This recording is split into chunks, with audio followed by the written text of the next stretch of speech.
Masechet Shvi'it, Perek Aleph, Mishnah He. היה אחד עושה כיכר דבלה ושניים אין עושים או שניים עושים ואחד אינו עושה אין חורשין להן אלא לצורכן עד שיהיו משלושה ועד תשעה היו עשרה מעשרה ולמעלה בין עושין בין שאינן עושין חורשין כל ביצעה בשבילן שנאמר בחריש ובקציר תשבות. אין צריך לומר חריש וקציר של שביעית, אלא חריש של ערב שביעית שהוא נכנס בשביעית, וקציר של שביעית שהוא יוצא למוצאי שביעית. רבי ישמעאל אומר, מה חריש רשות, אף קציר רשות, יצא קציר העומר.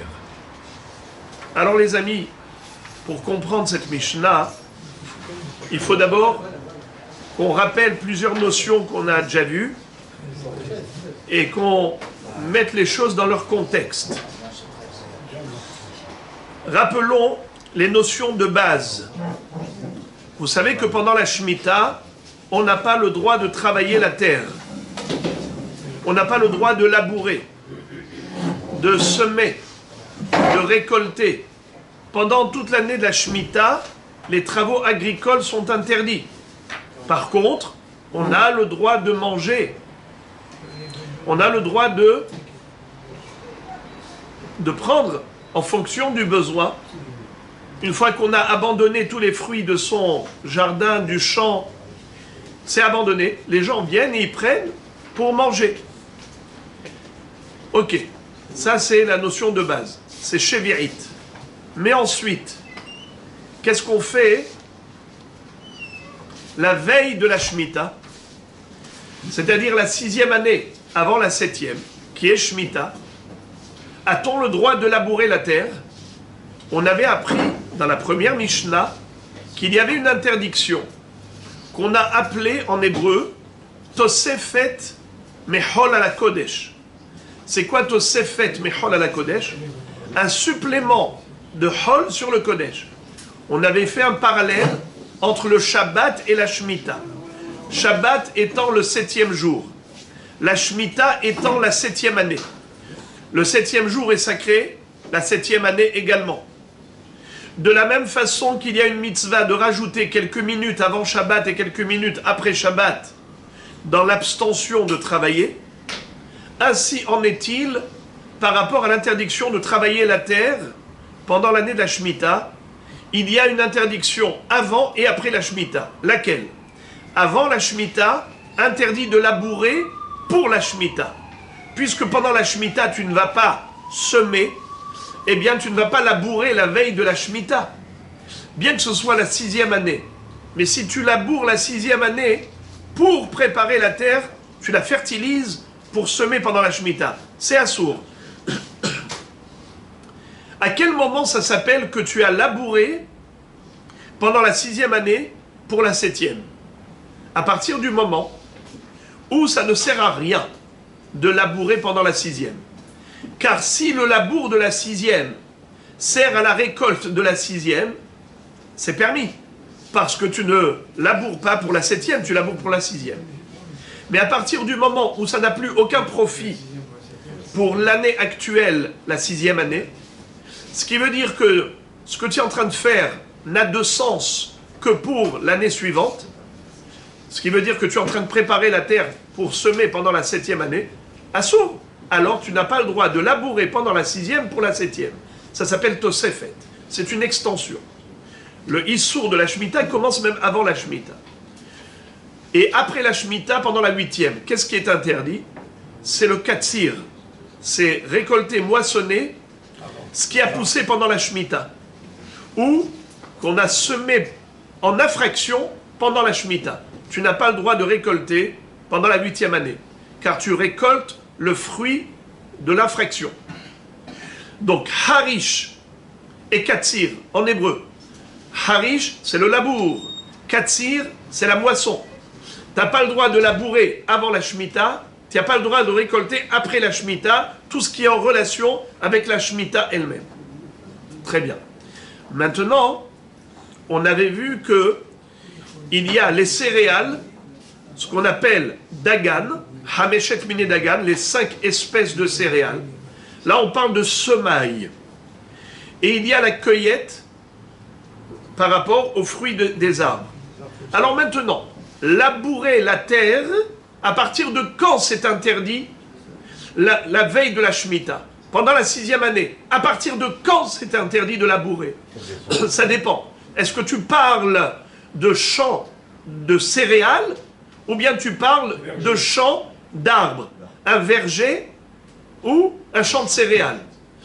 Les champs de céréales, jusqu'à quand poussent les céréales? Jusqu'à Pessah. Après Pessah, on est déjà dans la période de moisson. Si tu vas labourer après Pessah, c'est pour quoi faire? C'est pour semer pendant la Shemitah. Ça, c'est assourd. Semer pendant la Shemitah, c'est assourd. Alors, tu ne laboures pas le champ de céréales depuis Pessah. Mais dans ce qui concerne un champ d'arbres, depuis quand tu ne laboures plus? Depuis Shavuot. Car jusqu'à Shavuot, les fruits des arbres profitent encore du labour du terreau.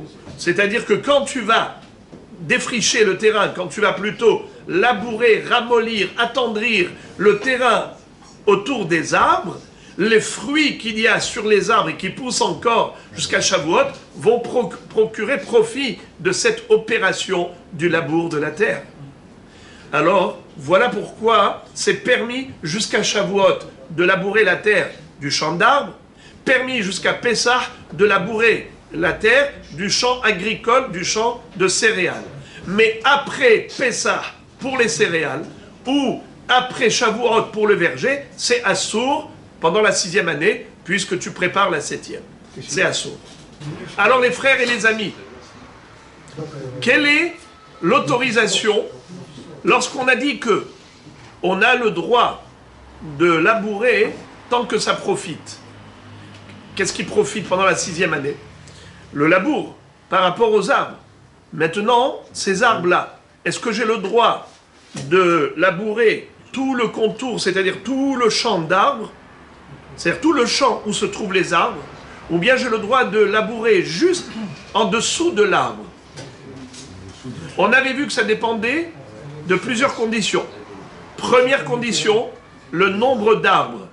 Deuxième condition, la surface du terrain, c'est-à-dire jusqu'où c'est dispatché et jusqu'où je peux labourer. Troisième condition, la quantité que produit l'arbre. Et on s'était référé au figuier, à la quantité de figues. Alors répétons les trois références. Première référence, le nombre d'arbres. Minimum 3 arbres pour considérer que c'est un champ. S'il y a moins de 3 arbres, par exemple, il n'y en a qu'un seul ou 2, ça ne s'appelle pas Sadé Ilan. Si ça ne s'appelle pas Sadé Ilan, on ne peut labourer qu'en dessous de l'arbre. Et tout autour, comme on avait dit, Kimlo Ore Vesalo. C'est quoi Kimlo Ore Vesalo? Le cueilleur de figues s'appelle Ore. Salo, c'est son sale, comme super sale. Ça veut dire, prenez la corbeille, quand on prend le panier et qu'on cueille, on met les figues dans son panier. Alors le cueilleur, il faisait le tour de l'arbre, donc il y avait juste la circonférence tout autour, l'épaisseur d'un homme, avec sa corbeille et son panier, où il met les figues. Ça, tu peux labourer, mais pas tout le champ. Ça, c'est donc la première condition, il faut qu'il y ait minimum 3 arbres. Deuxième condition, que ces 3 arbres se trouvent dispatchés dans un espace qui est au maximum 50 coudées par 50 coudées, 25 mètres par 25 mètres. Si, par exemple, il y a un des 3 arbres qui se trouve au-delà de cette surface de Hamishim Amal, Hamishim Ama, ce qu'on appelle Betseataim, alors Gammarnou, ce n'est plus un Sadé Ilan, parce que tu n'as que 2 arbres dans cette surface. Le 3e, il est en Australie, c'est-à-dire, je me moque, c'est-à-dire que en dehors de la ligne, de la limite, eh bien c'est comme s'il est en Australie, tu ne comptes pas, il ne rentre pas en ligne de compte. 3e facteur, c'est la quantité de figues. Et on avait vu que Rabbi Yoel avait fait il nous avait fait remarquer que c'était combien, Rabbi Yoel? Combien c'était la quantité de figues? 28 kilos, 800. C'est ça ce que vous avez indiqué. Donc, 28,8, exact. Maron, voilà, on a retenu Baruch Hashem. Donc c'était ça, la quantité de figues produites par chaque arbre pour que on puisse labourer en dessous de l'arbre ou dans le champ d'arbre. Donc il faut minimum 3 arbres dans une surface maximale de 50 coudées par 50 coudées et que chaque arbre soit producteur d'un minimum d'à peu près 30 kilos de figues. Comment la Mishnah s'est expliquée? Elle avait dit Imreuim la asot kikar devela shel shishim mane baitalki. Horshim kol betsea bishvilam. Pachot mikan en horshim lahem ela letzorkan. Que le tzorech de chaque ilan. Ok, ça c'était l'axiome de base. Maintenant, la Mishnah ici, qu'est-ce qu'elle nous dit? Elle nous dit Haya ehad ose kikar devela ushnaim enam osim. S'il y avait un arbre qui produit cette quantité, on va dire de 30 kilos de figues, ushnaim enam osim, on parle de la 6e année, évidemment, pendant la 6e année. Ushnaim enam osim, mais il y a 2 arbres qui ne produisent pas cette quantité minimale. Ushnaim osim ve'ehad eno ose, ou bien même s'il y a 2 arbres qui produisent chacun 30 kilos, mais le 3e arbre, il ne fait que 20 kilos par exemple. En horshim lahem ela letzorkan. Pendant la 6e année, jusqu'à Shavuot, tu ne peux labourer que les tzorkan, pour leurs besoins. C'est-à-dire, comme on a dit, Tartehem, Usvivehem, Kimlo Ore Besalo. C'est seulement dans cette limite de 3 arbres jusqu'à 9. Mais si on a 10, Rayu Asara, mais Asara ou le Marlan, Ben Osin, Ben Enan Osin, Horshin Kol Betsea Bishvilan. Mais si on a 10 arbustes, c'est-à-dire que on est déjà dans un vrai champ, un vrai verger, on a un minimum de 10 arbres, même s'ils ne sont pas producteurs d'une telle quantité de 30 kilos de figues chaque arbre, ce n'est pas grave. Horshim kol betsea bishvilam, on peut labourer tout le champ de 50 par 50 coudées, 25 mètres par 25 mètres. Alors maintenant, là ici, c'est une glissade pour glisser dans l'erreur à coup sûr. Vous voyez, la Mishnah te dit Shene Emar, comme il est écrit dans le Pasuk, Baharish ou Bakatsir Tishbot, Ribono Shel Olam. Ce Shene Emar est trompeur, mais alors comme je n'ai jamais vu, comme piège. Shene Emar, vous êtes sûr que quand vous allez lire le Pasuk est la raison de la halakha qu'on vient de donner, aucun rapport. Le Shene Emar, nous dit le Bartanora, ça se rapporte au début de la Mishnah. C'est-à-dire, plutôt au début de cette halakha. On a dit que on a le droit de labourer que jusqu'à Shavuot. Mais après Shavuot, tu n'as plus le droit. Pourquoi tu n'as pas le droit? Makara. Il te dit, parce qu'il y a un pasouk qui te demande de te calmer. Arrête de labourer la terre. Comme pendant la 7e année, tu laboures pas, même pendant la 6e, si ça va servir qu'à la 7e, tu laboures pas. D'où tu apprends? Où est-ce que c'est écrit ça dans la Torah? Il a trouvé l'allusion. Bah harish, c'est quoi harish? Horesh, le labour. Bah katsir, c'est quoi katsir? C'est moissonner. Alors on a dit, c'est quoi harish? En tzarich lomar harish ve katsir shel shevi'it. Ce pasouk, premièrement, ne parle pas de Shabbat Kodesh. Pourquoi? Shabbat Kodesh, c'est sûr que tu ne peux pas labourer. Tu ne peux pas moissonner, car ce sont des mélachot qu'il y avait dans le Mishkan. Les 39 travaux qu'on interdit pendant le Shabbat, d'où on les apprend? C'est pas écrit clairement dans la Torah. On les apprend du Mishkan. Toutes les 39 opérations nécessaires pour la fabrication du Mishkan s'appellent Melechet HaMishkan. Quand la Torah te dit Notarase Melacha, tu sais que c'est pas le droit de faire une Melacha comme celle du Mishkan. Donc Shabbat, il y a 39 travaux interdits, abolis. Donc c'est sûr qu'on ne parle pas de Shabbat Kodesh. Alors on parle peut-être de la Shemitah. Ne laboure pas. Ne moissonne pas. Boker Tov. J'ai pas besoin de ce pasouk. C'est déjà écrit. Sadecha lotizra, kamecha lotizmor, et sefir ketzirecha lotiktzor, et trinevenezerecha lotivtzor, shnat shabbatoni el haaretz. Donc c'est déjà interdit. On n'a pas le droit de labourer pendant la Shemitah. On n'a pas le droit de moissonner pendant la Shemitah. Alors c'est quoi ce pasouk là, beharish ou bakatzim tishbot? Qu'est-ce qui vient me rajouter ce pasouk? אין צריך לומר חריש וקציר של שביעית, אלא חריש של ערב שביעית, שהוא נכנס בשביעית. On parle du labour de la veille de la Shemitah, de la fin de la 6e année. Ce labour-là, il ne va être procuré profit que pour la 7e. C'est assourd. Vekatsir shel shevi'it shu yotze le motzai shvi'it. Ou moissonner des fruits qui ont poussé pendant la Shemitah. T'as pas le droit de les moissonner pendant la 8e année. Ou bien quelqu'un qui a enfreint le Issour, il a semé pendant la Shemitah, assourd de moissonner après la Shemitah. C'est de cela qu'il s'agit. Beharish ou bakatsir tishbot. C'est quoi le shovet? Tu t'abstiens de labourer avant la Shemitah, tu t'abstiens de moissonner après la Shemitah. C'est la fameuse Tosefet. C'est la fameuse extension d'avant et après Shemitah. Alors maintenant, les amis, donc ce Shené Emar ne vient pas expliquer la fameuse halakha qu'on a apprise précédemment. Ça vient nous expliquer Bichlal toute l'histoire. Depuis le début de la Masechet, où on nous a dit le début de la Masechet. On te dit tu peux labourer jusqu'au moment où on est à la limite du profit procuré par le labour. Mais une fois que tu procures aucun profit, Stam, tu laboures. Pourquoi tu laboures? Pour l'année prochaine, assour. C'est ça le Shené Emar. Donc c'est trompeur. Ce Shené Emar-là, en fait, il ne se rapporte pas à la dernière halakha, mais à la première halakha. Rabotai, la Gemara, la Mishnah nous dit, attention, ça c'est un Nakama, c'est le premier Tana. Mais Rabbi Ishmael n'est pas d'accord. Rabbi Ishmael Omer, Maharish Reshut, Afkatsir Reshut, Yatsa Ketsira Omer. What is it? Lui il te dit, Rabbi Ishmael, excuse-moi, rien à voir, aucun rapport. On ne parle pas de Shemitah. On parle de Shabbat Kodesh.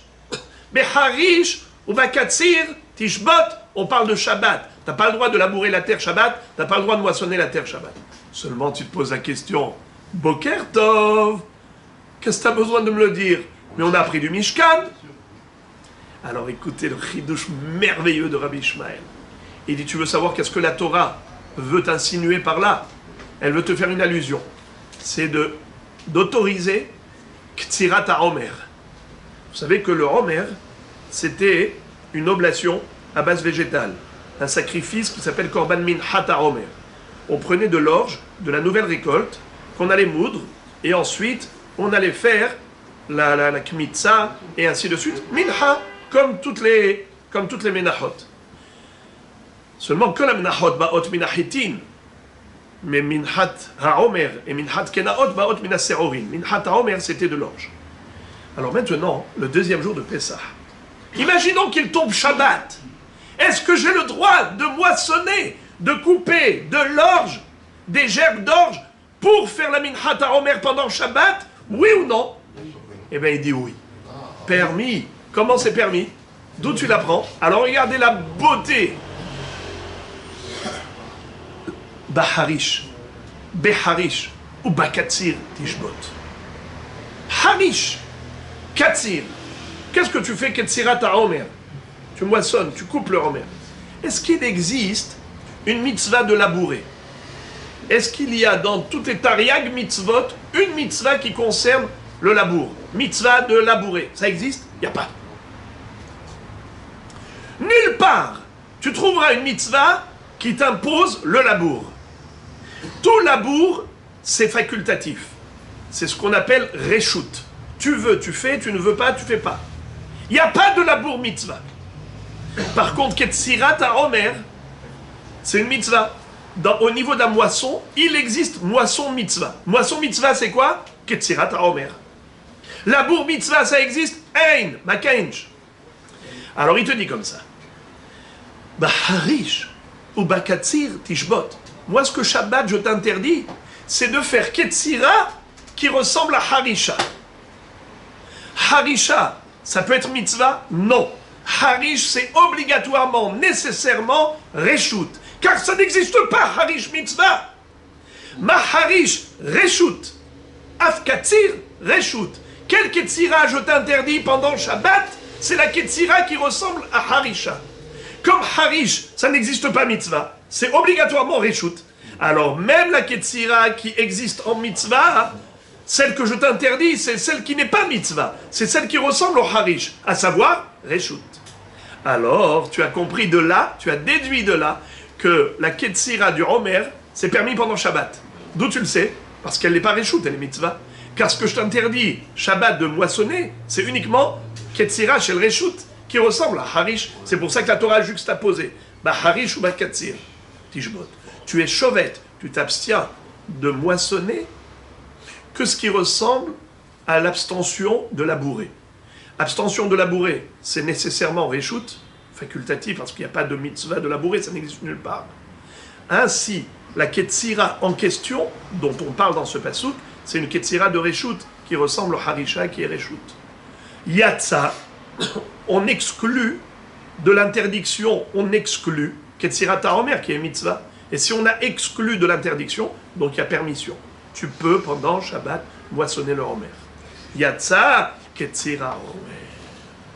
Alors, selon ce Tana qui s'appelle Rabbi Ishmael, on n'a aucune preuve qu'il est interdit, avant la Shemitah, de labourer la terre au profit de la Shemitah. C'est-à-dire, même si ça va profiter que pour après, il n'y a aucune interdiction, puisqu'il n'y a pas de pasouk. Et après la Shemitah, l'Iktsor, après la Shemitah, il n'y a aucune interdiction. Le premier Tana, d'où il a sorti l'interdiction, d'où il a déduit l'interdiction avant Shemitah, après Shemitah, de ce pasouk, Baharish ou Bakatsir Tishbot.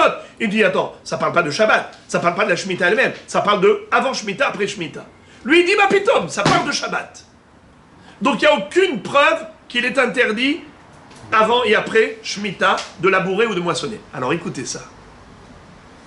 Le Bartanora et le Tosfot Yom Tov au début, ils disent qu'il y a Mishnah Rishona et Mishnah Aharona.